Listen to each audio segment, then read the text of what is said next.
Are you an early bird or do you come alive at night? We're going to look into the pros and cons of rope drop versus the last hour in a Disney park. So let's get into it. Hi, Hannah here from AH Disney. So, first things first. For everyone new to Disney parks, what is rope drop? This is Disney fan speak for getting to the park before opening time, ready to dash to your first ride the moment the metaphorical rope drops. So basically when a cast member lets you in.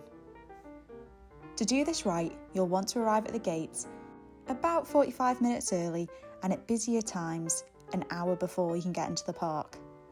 If you're staying on site at Disneyland hotels, don't forget you can get into the park an hour before the park officially opens.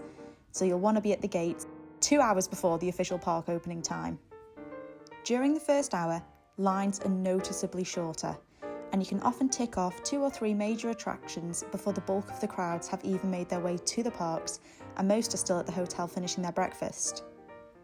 You want to ride Crush's Coaster without the 90-minute wait? Rope drop is your best bet, especially if you have the extra magic time, as we have waited 5 minutes at rope drop before. Also, if part of your Disney trip is to get shots for the gram, the lighting on Main Street in the morning is stunning. And there's also a lot less people about, so you can get some brilliant shots of the castle. Now, rope drop does have its downsides. You will need to be up early, especially if you're staying off-site. Transportation can be slow in the morning, so if you're staying off-site, please check the shuttle times. And you may be thinking, but Hannah, if I get there an hour before, I've already queued an hour for that ride.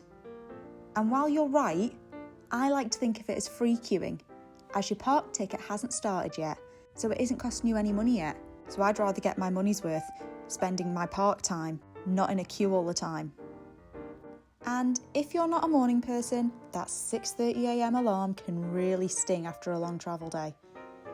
And if you're like me and you're not a fan of eating as soon as you wake up, a lot of the off-site hotels offer breakfast included with your room, so with just a cup of coffee, you're not really taking advantage of that. Another thing to be mindful of is if you are rope dropping using the extra magic time, not every ride opens. So in the Studios Park, the Toy Story area and Cars Road Trip don't open until the official park opening. And in the Disneyland Park, Fantasyland remains closed, apart from the Peter Pan ride. So if you have little ones who are planning to ride the dark rides, you will be disappointed. So now let's flip it to the last hour, the final 60 minutes before the park closes.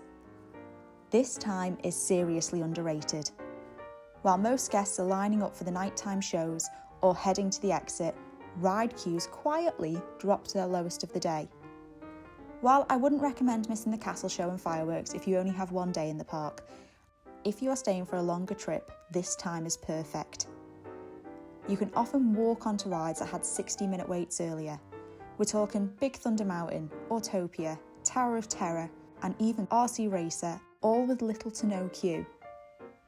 Mine and Adam's favourite thing to do is close out the Studios Park, which normally closes an hour before the Disneyland Park, and we've been able to ride Flight Force, Web Slingers, and Tower, then head over to the Disneyland Park and ride Phantom Manor, then Thunder Mountain, over and over and over again.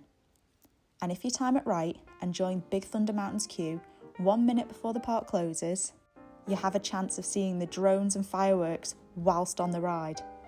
We try to do this every time. Then hang around in Frontierland until the bulk of the guests have left after the fireworks, meaning we miss the stampede and get great shots of the castle at night. Now the downsides. Of course, if you wait to the end of the day to do your must-do rides, there is a risk. Rides can go down unexpectedly and you may miss your chance. Also, same as rope drop, do not plan to use this time to ride rides in Fantasyland, as this whole area is closed off to set up for the drones. And also be mindful if you're thinking you can flit around the park, if you're wanting to go between Discoveryland and Frontierland, you have to cut across Central Plaza and Main Street because the Fantasyland area is closed, and it can be really difficult trying to wade through all the people. So, which is better? And honestly, it depends on your style and what type of person you are. But if you want the ultimate Disneyland Paris day, do both. Rope drop in the morning and head back to your hotel or Disney Village for a midday break, then return in the evening for that last hour magic.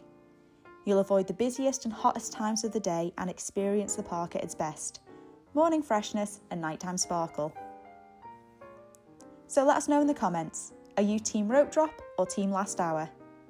We hope you've liked this video, and don't forget to subscribe, like and hit that notification bell. Thank you for being our guest, and until next time, just keep swimming.